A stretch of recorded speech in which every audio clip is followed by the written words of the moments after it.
The world tells you motherhood should feel like a burden, loud, exhausting, and impossible to keep up with. But the moment I stopped reaching for my phone and started reaching for God, everything in my home felt different. I used to hear about overstimulation in motherhood and just think about the noise, the toys, the mess, the chaos in the house. But God has shown me that it goes deeper than that. We have this constant noise in our minds, the constant mental pressure of trying to keep up with a world that never stops talking. When I would feel overwhelmed with this wave of pressure building, I would reach for the quickest escape, my phone. A scroll here, a pin there, something to numb that feeling of being behind. But here's the part I didn't see back then. Every scroll was actually adding to the noise I was trying to escape.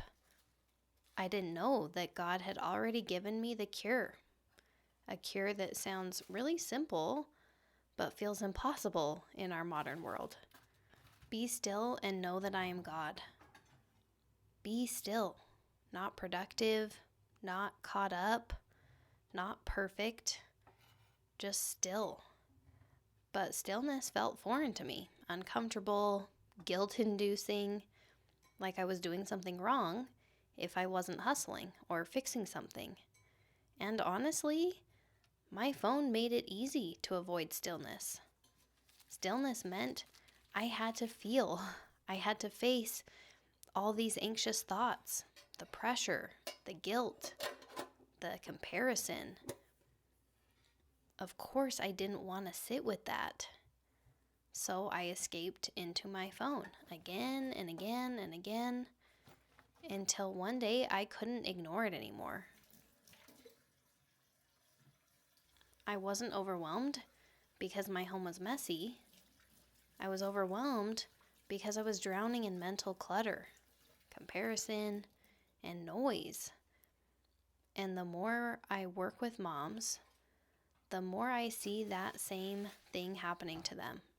Modern motherhood comes with conveniences, robot vacuums, grocery pickup, slow cookers, and yet we're more overstimulated than ever.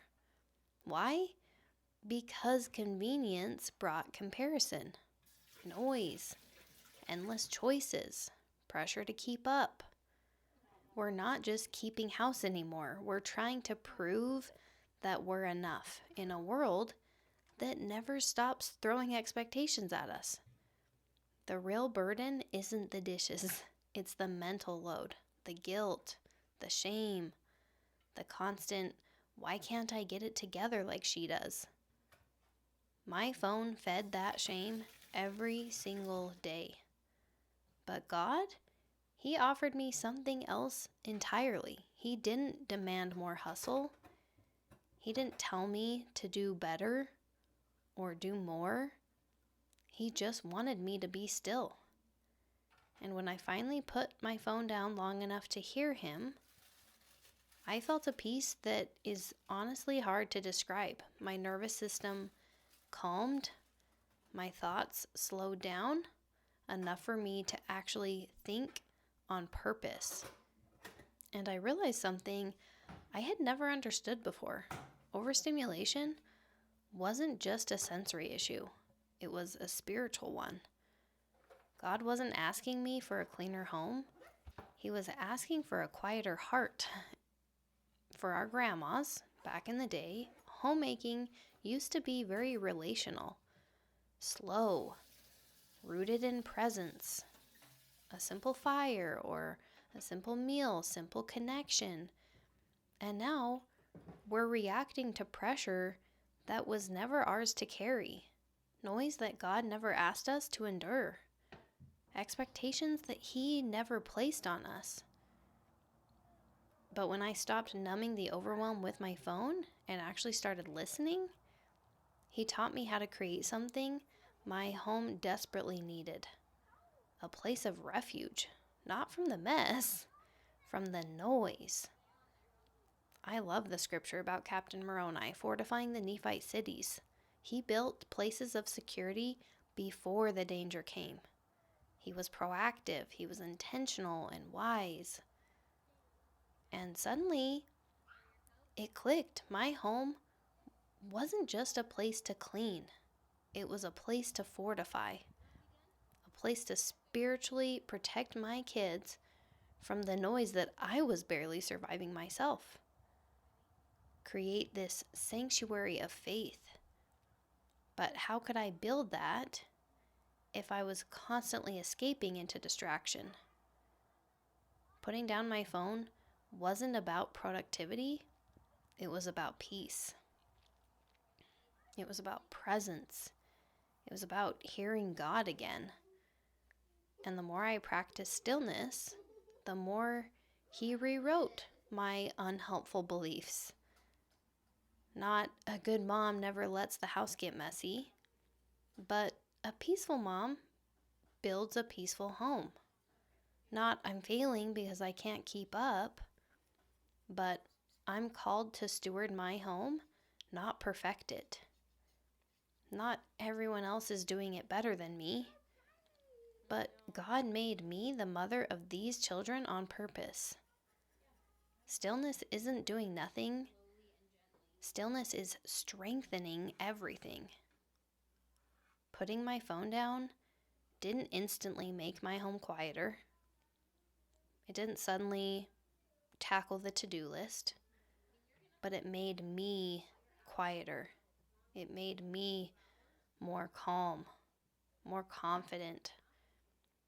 And when a mother becomes still, her home begins to breathe again.